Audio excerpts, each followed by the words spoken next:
Alright, so I'm back and I'm here to talk to you about Barbenheimer. So this is a big phenomenon that's been happening over the past few weeks and months on the internet. People have been really excited about having the prospect of both Oppenheimer from Christopher Nolan and Barbie from Greta Gerwig, opening on the same day, on July 21st. At some point, some people thought maybe Christopher Nolan would be moving or maybe Barbie would be moving, but at the end of the day, they all came at the same day. So yesterday I went in theaters and I went to see Barbie first, and then I went to see Oppenheimer. So I just want to talk about very briefly about the experience itself. It was so much fun. People sharing this whole experience while wearing pink and having a whole fun with going to the movies. That was really a good feeling. And so we went to see Barbie. It was a packed house. Everyone was wearing pink. It was so much fun. I had a blast. I'm going to talk about the movie briefly. But then, I took a quick break. After that quick break, we went to see Oppenheimer, and it was a fantastic experience. Great freaking film. I was gonna swear. Sorry, I'm trying not to do that too much. But great film.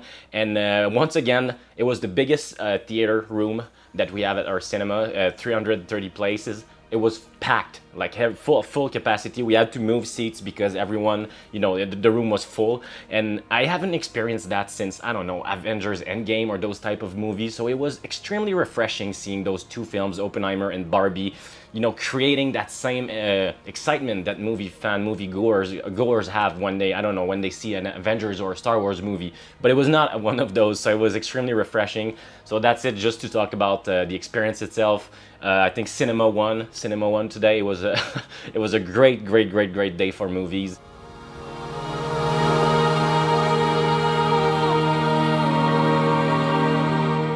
So let's start with Barbie. Barbie was a lot of fun, and I think it was the best idea to start with Barbie. So Barbie is the crowd-pleasing pop bubblegum, visual feast that you were seeing in the trailers, and it doesn't disappoint. And it's even more than that. There's a social commentary that I really loved, and maybe sometimes it's a little bit too obvious, maybe too on the nose, but it's part of the message of the film and how it's presented that kind of works overall. And also, it's hilarious, it's colorful, it's entertaining, the set design, the musical numbers, everything is extremely visually pleasing, and it's fun seeing Greta Gerwig.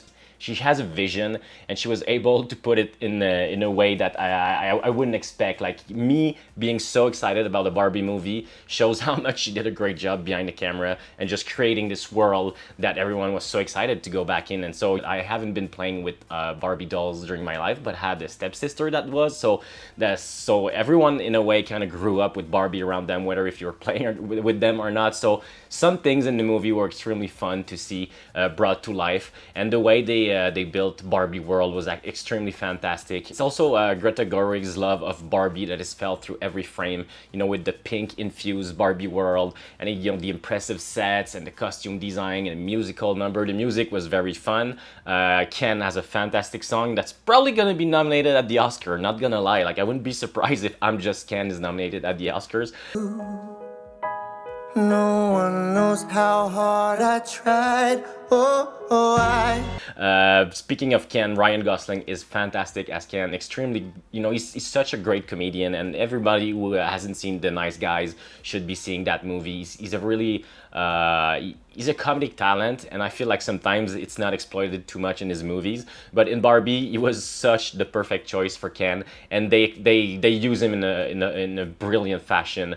Just the way, like, his insecurity, his muscularity, he has a lot going on personally, and with his relationship with Barbie and his competition with the other Ken, and all that is reflected in an extremely funny way in that movie that I thought was really entertaining. But also, it's also all the women in the movie that are fantastic, and all the different type of Barbies are being brought to life once again. So Margot Robbie, we all know she was a perfect casting, and the movie is meta. There's a meta commentary on the movie itself, and there's also a joke, like, I'm not, without saying too much, about Margot Robbie being a perfect cast for Barbie and being absolutely almost too perfect for the role, and they make a joke about that. So they really, it's self-aware, but at the same time they do a message with the relationship between men and women and the dynamic there. So to me it's extremely funny when I see people getting upset about that movie, saying that the movie is woke, or it's against men, or it's some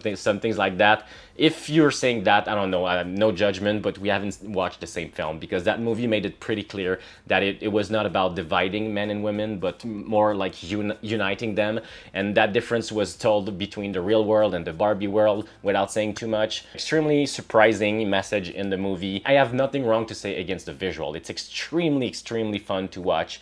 An explosion of pink. It's eye-pleasing. There's brilliant custom design and attention to details, and all the sets that are created, especially in Barbie world, are just fascinating. You always have something and somewhere to look at. Also, it's constantly funny. There's some genuine laugh, some big laugh out loud moment that we had, and it's just because of the brilliant timing. Sometimes it's physical comedy, or sometimes it's just the great writing that they have. Hi, Barbie. Oh, hi, Alan. There are no multiples of Alan. He's just Alan. Yeah, I'm confused about that. So a lot of great jokes, funny experience overall. I wouldn't say it's perfect. Like I said, it's maybe a little bit too much on the nose, even though it's part of what the movie's doing. I felt sometimes they were trying a little bit too much. That's just my personal opinion, but it's just a nitpick. I would say overall, had a great experience with Barbie, and I would give it a 8 out of 10 for Ken. No, it's terrible.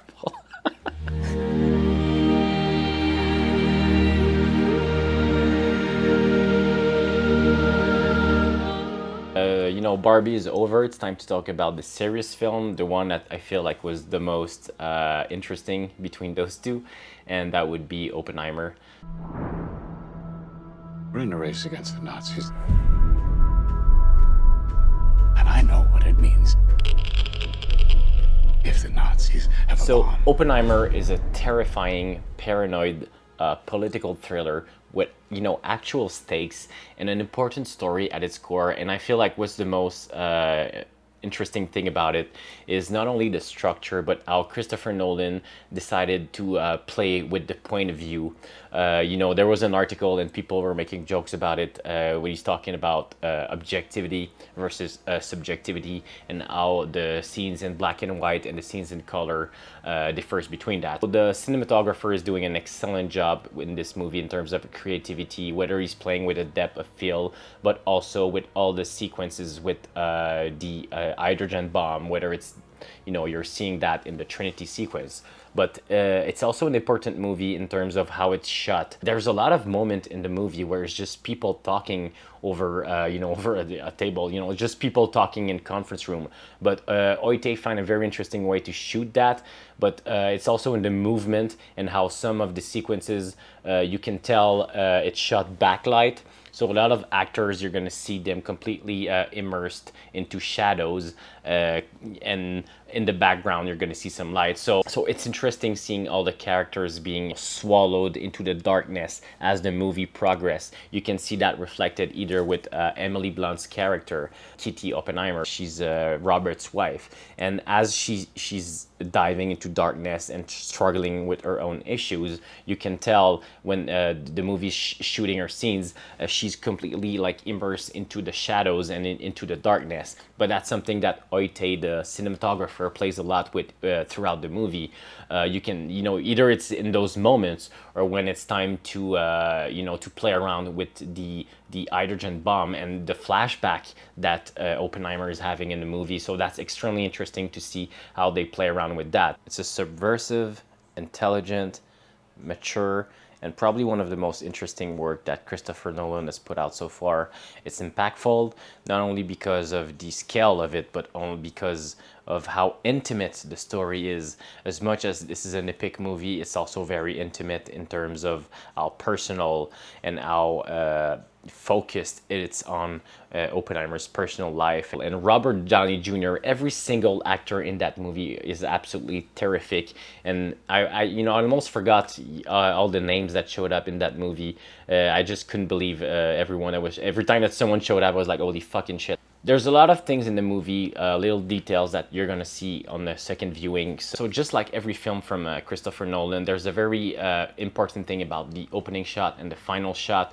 And I'm not gonna go into spoilers, but the opening shot is very important because it's gonna be foreshadowing something about the ripple effect and something. It's a theme that you're gonna see within, throughout the movie, but it's also something very important about the atomic bomb and how there's this effect that it can just spread and become a giant threat. And it's a discussion that Oppenheimer is having with Albert Einstein during a scene, and that scene specifically is also extremely important for the movie itself. So Christopher Nolan took this giant story, and I feel like he handpicked those very important moment throughout that story and decided to package it in a way that only Christopher Nolan would do in terms of playing with the narrative, jumping back and forth through our time, with switching between the black and white and the colors, but absolutely a technical marvel in terms of sound design, editing. Let's just talk about the editing there. Everything that's going on inside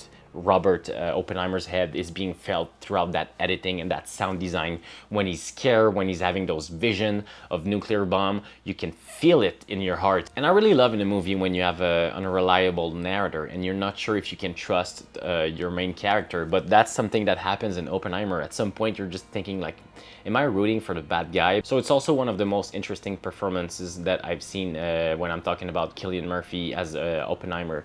Everything that's going on with his eyes, you can just tell his fear, his paranoia. You can also see his desire as a scientist to try to see where can this go. And in a way you can tell that Oppenheimer was trying to play God in some ways, and some scientists sometimes they kind of feel like they can play God, and that's what is interesting about the movie. So yeah, Oppenheimer, if I have to give it a score, I don't want to, but I will. But I'm gonna give it like a 9.5 out of 10. I don't want to give it a perfect 10 because I don't feel like I have completely grasped the whole thing and put my finger on the whole thing. So I would say that the best thing you could do right now is run to theaters and go see both Oppenheimer and Barbie. You will probably get a full theater and get a great theater experience. Movie 1. It was a great weekend for movies.